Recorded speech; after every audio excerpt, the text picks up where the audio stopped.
और अजमेर से बड़ी खबर आपको बता दें, दरगाह क्षेत्र में अतिक्रमण का मामले को लेकर हाईकोर्ट का बड़ा फैसला। हाईकोर्ट ने यथास्थिति बनाए रखने के निर्देश दिए हैं। वन विभाग ने अतिक्रमण हटाने का नोटिस दिया था और अंतिम निर्णय तक यथास्थिति बनाए रखने के निर्देश दिए गए हैं। कार्रवाई से पहले 1 महीने के नोटिस की बात भी कही है। अजमेर के ऐतिहासिक दरगाह और तारागढ़ की पहाड़ियों के पास स्थित क्षेत्र में रह रहे लोगों को वन विभाग द्वारा अतिक्रमण हटाने का नोटिस जारी किया गया था। मामले की सुनवाई करते हुए न्यायमूर्ति अनिल कुमार उपमन ने एक अहम फैसला सुनाते हुए वन विभाग, नगर निगम और जिला प्रशासन अजमेर को यथास्थिति बनाए रखने के निर्देश दिए हैं। कोर्ट ने स्पष्ट किया है कि जब तक इस मामले में अंतिम निर्णय नहीं आ जाता है, तब तक प्रार्थी अब्दुल सत्तार के निवास और दुकान के विरुद्ध कोई कार्रवाई नहीं की जाए। अगर भविष्य में प्रार्थी के खिलाफ कोई आदेश आता है तो उससे पहले 1 महीने का समय देकर नोटिस का जवाब देने का अवसर दिया जाए और उसके बाद ही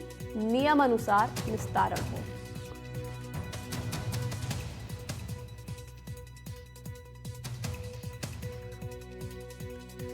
पवन इस खबर पर और ज्यादा जानकारी के लिए हमारे साथ जुड़ गए हैं। आप पवन, पहले तो डिटेल्स जानना चाहेंगे इस पूरे मामले की आपसे, और अब इसमें हाई कोर्ट ने क्या फैसला सुनाया है?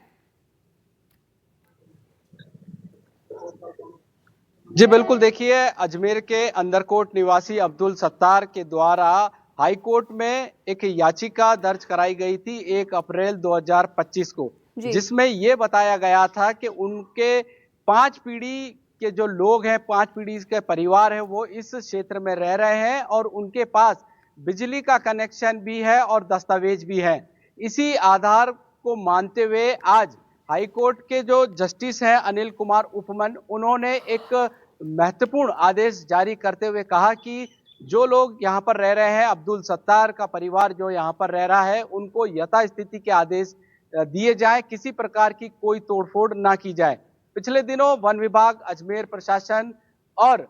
यहाँ पर जो और अन्य अधिकारी हैं, उनके द्वारा इस क्षेत्र में कई लोगों को अवैध रूप से निवास कर रहे हैं ऐसा मानकर यहाँ पर नोटिस चस्पा किए गए थे और सभी को अपने स्तर पर अवैध अतिक्रमण मानते हुए उन्हें हटाने के निर्देश दिए गए थे। इसी नोटिस का जवाब जो अब्दुल सत्तार है उन्होंने दिया भी है और इस मामले को लेकर अब्दुल सत्तार ने अपने अधिवक्ता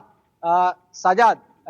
के जरिए एक याचिका यहाँ पर दर्ज कराई, जिसकी संख्या है 1210/25। उसके मार्फत ये बहस आज हुई और माननीय जो जस्टिस है अनिल कुमार उपमन, उन्होंने एक महत्वपूर्ण फैसला सुनाते हुए ये कहा कि जो पीड़ित परिवार है उनको यथास्थिति रखी जाए, उनके मकान और दुकान को कोई ध्वस्त ना किया जाए और अगर 1 महीने का समय दिया है और 1 महीने की इन्वेस्टिगेशन में अगर ये पीड़ित जो प्रार्थी है वो कहीं ना कहीं अवैध अतिक्रमी माना जाता है तो उनको 1 महीने का समय दिया जाए, जिससे कि वह अपनी व्यवस्था कर ले या जवाब देने की स्थिति में आ जाए। फिलहाल जो अंदरकोट के आसपास, दरगाह की पहाड़ियों के आसपास जो बड़ी संख्या में जो लोग रह रहे थे, उन्हीं में से एक सत्तार है जिसने हाईकोर्ट में एक याचिका दायर की थी और जिसका आज एक महत्वपूर्ण फैसला आया है। इस फैसले का जो पीड़ित परिवार है उन्होंने खुले मन से स्वागत किया है और ये भी कहा है कि पिछले